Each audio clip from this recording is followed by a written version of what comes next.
Nah, ini kita lihat indukannya, jumbo-jumbo indukannya, ini etawa semua guys.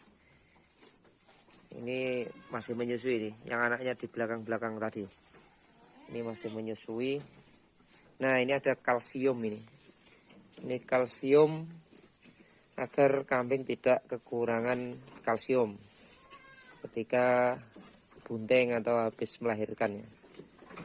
Nah, ini sama kambing kalau dia sudah membutuhkan kalsium ini dijilat-jilat guys. Ini bisa menjadi solusi untuk mencegah agar kambing tidak ambruk ya.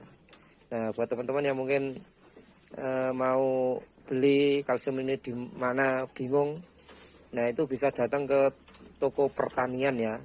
Tapi kadang memang di toko pertanian itu tidak semuanya ada, apalagi yang masih di pelosok-pelosok yang daerahnya terlalu masuk. Nah, solusinya di marketplace ini banyak nih kalsium blok seperti ini. Atau teman-teman